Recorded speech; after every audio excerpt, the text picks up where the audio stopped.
Been having a pretty fun week of lively debate with my hunting buddies.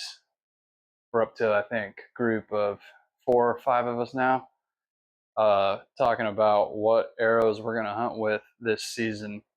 Pros, cons, what's going to work best, what needs improving on. We have some folks on the side of, you know, heavy draw weight, heavy arrows. Some folks looking for just nothing but all the weight in the forward end. Some folks looking for something that's nice and even.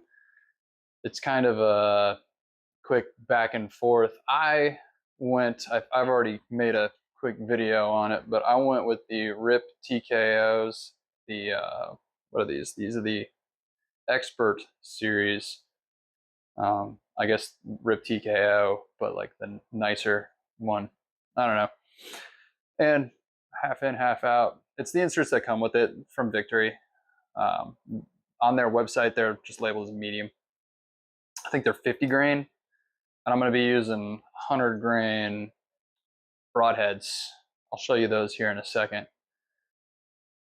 And on these, I did all by myself, so don't judge too harshly, but I did my own wrap and used my little jig to glue the vanes on. They've stuck pretty well. I got this like a primer pen for them, and that seems to do the trick, man, because on all my prior arrows where I didn't use that primer, the green fletchings would just pop off. Like after they hit the target, they'd pop off. They just go flying. It was kind of crazy. I would grab an arrow out of the quiver and just put a little side pressure on it, and it would pop off.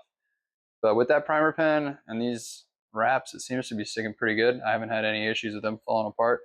Now all I have to do is just make sure that they don't get lost or broken, which is going to be tough because I have a one of the guys in the group called an audible and said that we should be shooting up at Appomattox this weekend, which means that I've got to take the Garmin Zero, which I put on there just for hunting because, as I've stated before, it doesn't really hold the zero shot after shot after shot.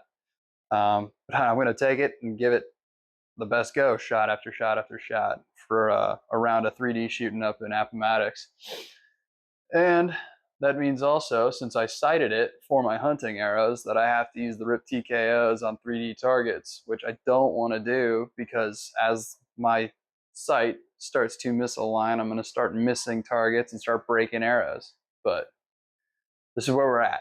So anyway, another buddy of mine, he's picked up a pack of these gold tip Hunter XTs. I don't know what the I got 340s here. I think he got 300s maybe or something like that. It might have been 350s. But this is what I used last season. Took a buck, took a doe.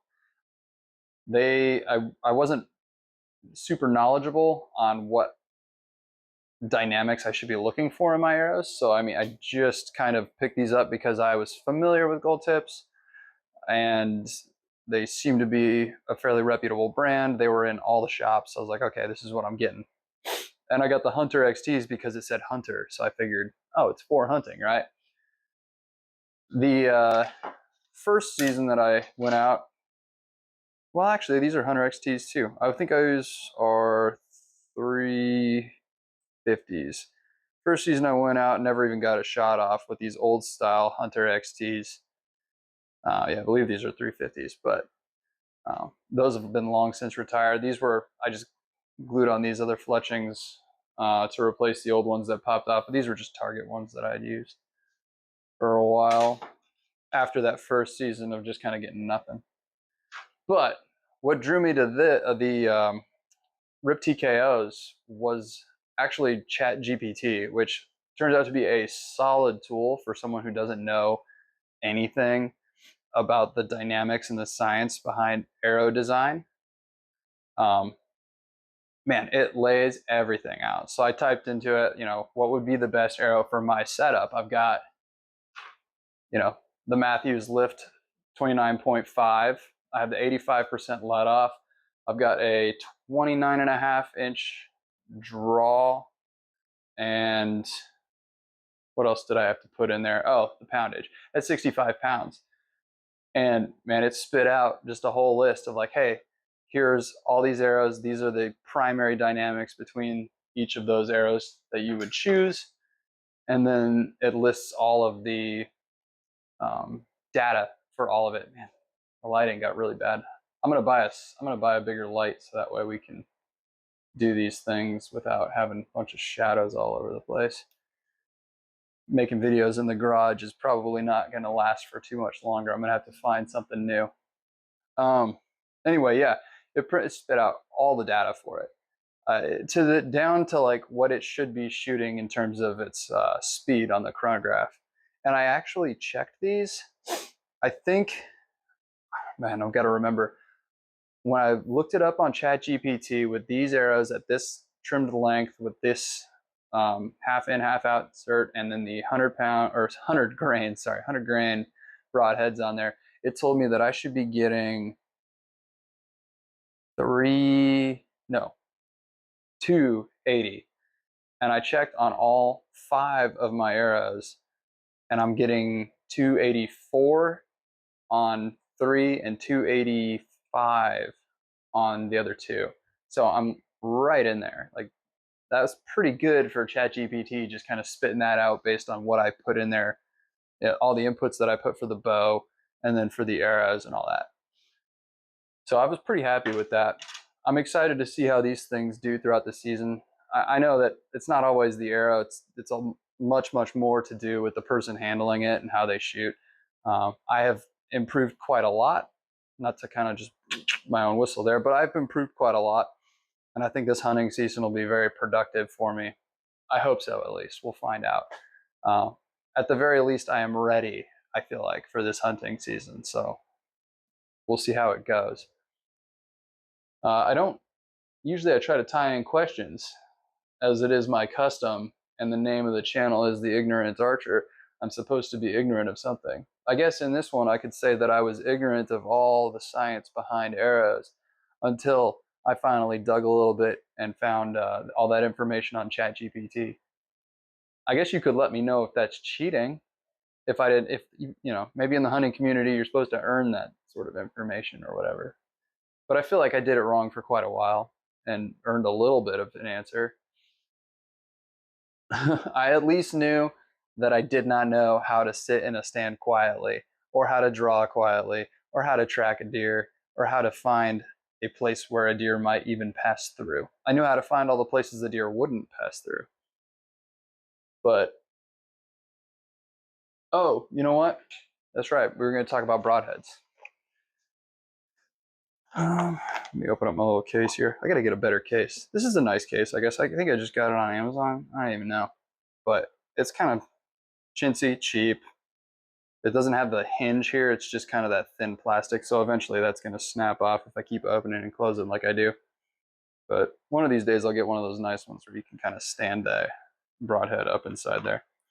So I think I already put a video out there about these, but this is a little bit more of a long format video, and that was probably a short. So 2 different styles of video. We get to talk about the same information twice. These are the broadheads I was using last season and the season prior. The Bloodsport Gravediggers. Now these are 100 grain with a slight variation, but they are 100 grain listed on the website, and generally speaking, weighed actual weight.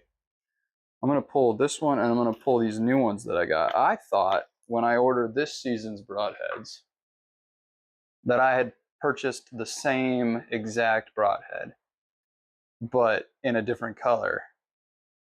And honestly, I don't see them anymore on the websites I was using. I didn't see them anymore in this kind of, you can't really tell, but this, the main body, that's kind of blue. But I thought they just were coming in red. But if you look at them side by side, you'll notice that the blade on my new ones, the red one here, is significantly bigger and has a slightly larger cutting diameter than the blue ones do. And yet still though, these are 100 grain and these are 100 grain.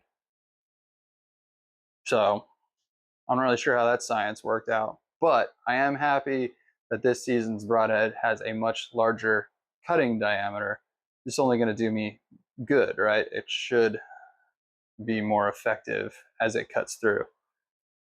Just the two, let me get this one out of the shot there. This is the two folding blades that come out.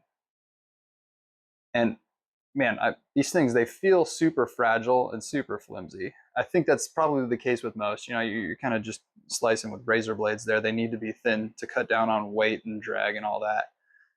But I was for sure that they were just going to snap off as soon as they touched an animal and just not perform at all. But I'll tell you what, this guy right here has hit 3 deer, and all I had to do was just take a stone to the blade to just turn it back up. My camera is not good enough for you to see the edge here. There's some small chips just along there, but the bulk of that blade, you might be able to see those ones. I don't know, it's kind of hard to tell. Anyway, the bulk of this blade is basically untouched. All that happened is they got a little bent. I just bent them back and sharpened them up. And I mean, this thing, it's ready for another season. I may throw this on there and just shoot this one just out of nostalgia, you know, as opposed to the newer ones. Even with the larger cutting surface, I'll just have to be a little more accurate. Not a big deal. But just because I think, man, this thing is so tough for being such a, like, very, what's the word I'm looking for here? Fine, very fine build. You know, everything looks very flimsy or very fragile. Flimsy might not be the right word there, but it looks very fragile, but it just isn't, dude. These things are tough. I think I've also fired this one into the dirt a couple of times, and still, yeah, it's ready to go. Nothing wrong with it. The one thing with these Bloodsport grave diggers is that I haven't been able to find replacement blades, which is why I just kept sharpening this one and using the same one over and over. They don't, not that I've seen anyway, selling replacement blades. This will come out. You can see the little Allen head key right there. And then the swing out blades will come out as well via that key there. But I just can't find the replacements. I guess if anyone knows of where you can get just replacement blades for those, let me know. I don't need them right now. Like I said, I'm going to some brand new ones. They all have very, very sharp blades on them. But by the end of this season, I'm probably going to need some replacements. And I think I'm just going to carry on with those. They seem to do the trick pretty dang well. And I don't think I need anything heavier than that.